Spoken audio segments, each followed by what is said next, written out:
ಕರ್ನಾಟಕ ನ್ಯೂಸ್ಗೆ ಸ್ವಾಗತ. ನಾನು ರಾಣಿಕೋಟೆ.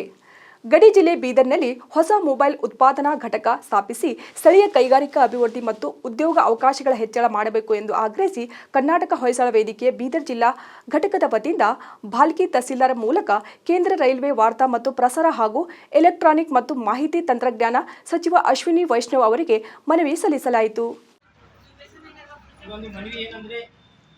ಕೇಂದ್ರ ಸರ್ಕಾರದ ಅಶ್ವಿನಿ ವೈಷ್ಣವ್ ಮಾನ್ಯ ಕೇಂದ್ರ ರೈಲ್ವೆ ವಾರ್ತಾ ಮತ್ತು ಪ್ರಸಾರ ಎಲೆಕ್ಟ್ರಾನಿಕ್ಸ್ ಮಾಹಿತಿ ತಂತ್ರಜ್ಞಾನ ಸಚಿವರು ಭಾರತ ಸರ್ಕಾರ ಇವರಿಗೆ ಈ ಒಂದು ಮನವಿ ಏನಂದರೆ, ಈಗಾಗಲೇ ಅವರು ಘೋಷಣೆ ಮಾಡಿರುವ ಬೆಂಗಳೂರು ಸಮೀಪ ಒಂದು ಮೊಬೈಲ್ ಉತ್ಪಾದನಾ ಘಟಕವನ್ನು ಸ್ಥಾಪಿಸಲು ಒಂದು ಒಂದು ಕಾರ್ಯಕ್ರಮಕ್ಕೆ ಏರ್ಪಡಿಸಿದ್ದಾರೆ.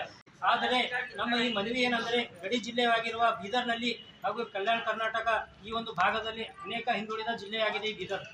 ಆದ ಕಾರಣ ಇಲ್ಲಿ ಬಹಳಷ್ಟು ಯುವಕರು ಏನೊಂದು ಡಿಗ್ರಿ ಮುಗಿಸಿ ಅನೇಕ PhD ಮುಗಿಸಿ ಉದ್ಯೋಗ ಇಲ್ಲದೆ ಏನಪ್ಪ ಅಂದ್ರೆ ಮನೆ ಕುಂತಾರೆ. ಬೆಂಗಳೂರು, ದಿಲ್ಲಿ, ಮುಂಬೈ ಈ ಥರ ಏನಪ್ಪ ಅಂದ್ರೆ ಇಲ್ಲಿ ಜಿಲ್ಲೆ ಬಿಟ್ಟು ಕೆಲಸ ಮಾಡೋಕ್ಕೆ ಹೋಗ್ತಾ ಇದ್ದಾರೆ.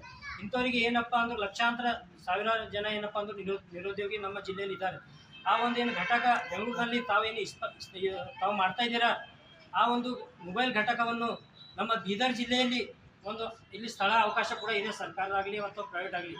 ಇಂಥ ಒಂದು ಸ್ಥಳವನ್ನು ಪರಿಶೀಲಿಸಿ ಕರ್ನಾಟಕ ಸರ್ಕಾರದ ಒಗ್ಗೂಡಿ ತಾವು ಎರಡೂ ಸರ್ಕಾರ ಏನಪ್ಪ ಅಂದ್ರೆ ಇಲ್ಲಿ ಏನಪ್ಪ ಅಂದ್ರೆ ಬೀದರ್ ಜಿಲ್ಲೆಯಲ್ಲಿ ಈ ಒಂದು ಮೊಬೈಲ್ ಘಟಕವನ್ನು ಇಲ್ಲೇ ಬೀದರ್ ಜಿಲ್ಲೆಯಲ್ಲಿ ಸ್ಥಾಪಿಸಬೇಕೆಂದು ನಮ್ಮ ಕರ್ನಾಟಕ ಹೋಲ್ಸೇಲ್ ವೇದಿಕೆ ವತಿಯಿಂದ ಈ ಒಂದು ಮನವಿ ಮಾಡ್ತಾ ಇದ್ದೀವಿ. ಕೂಡಲೇ ಈ ಮನವಿಗೆ ಸಂಬಂಧಪಟ್ಟ ಸಚಿವರು ಹಾಗೂ ಸಂಬಂಧಪಟ್ಟ ಅಧಿಕಾರಿಗಳನ್ನು ಇದಕ್ಕೆ ಗಮನ ಹರಿಸಿ ಕೂಡಲೇ ಈ ಒಂದು ಮೊಬೈಲ್ ಘಟಕವನ್ನು ನಮ್ಮ ಬೀದರ್ ಜಿಲ್ಲೆಯಲ್ಲಿ ನಿರುದ್ಯೋಗ ಯುವಕರಿಗೆ ಅನೇಕ ಉದ್ಯೋಗ ಕೊಡುವಂಥ ಒಂದು ವ್ಯವಸ್ಥೆ ಆಗಬೇಕಂತ ನಾವು ಮನವಿ ಪತ್ರದಲ್ಲಿ ನಾವು ಬರೆದಿದ್ದೀವಿ.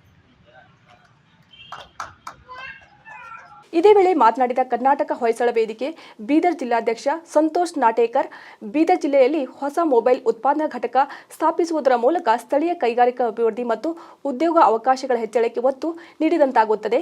ಕೇಂದ್ರ ಸರ್ಕಾರವು ಬೆಂಗಳೂರು ಸಮೀಪ ಮೊಬೈಲ್ ಉತ್ಪಾದನಾ ಘಟಕ ಸ್ಥಾಪಿಸಲು ಮುಂದಾಗಿರುವ ವಿಚಾರ ಸ್ವಾಗತಾರ್ಹ. ಆದರೆ ಈಗಾಗಲೇ ಅನೇಕ ಬೃಹತ್ ಕಂಪನಿಗಳು ಹೊಂದಿರುವ ಬೆಂಗಳೂರಿನ ಬದಲು ಈ ಕೈಗಾರಿಕೆಯನ್ನು ಕಲ್ಯಾಣ ಕರ್ನಾಟಕದ ಬೀದರ್ ಜಿಲ್ಲೆಯಲ್ಲಿ ಸ್ಥಾಪಿಸುವುದು ಹೆಚ್ಚು ಸೂಕ್ತ. ಬೀದರ್ ಜಿಲ್ಲೆ ಕೈಗಾರಿಕಾ ಹಿನ್ನೆಲೆಯಲ್ಲಿ ಹಿಂದುಳಿದ ಪ್ರದೇಶವಾಗಿದ್ದು ಯುವಕರಿಗೆ ಉದ್ಯೋಗ ಅವಕಾಶ ಕಡಿಮೆ ಇದೆ. ಹೀಗಾಗಿ ಇದರಿಂದ ಅನೇಕ ಅನುಕೂಲಗಳಾಗುತ್ತವೆ ಎಂದು ಹೇಳಿದರು.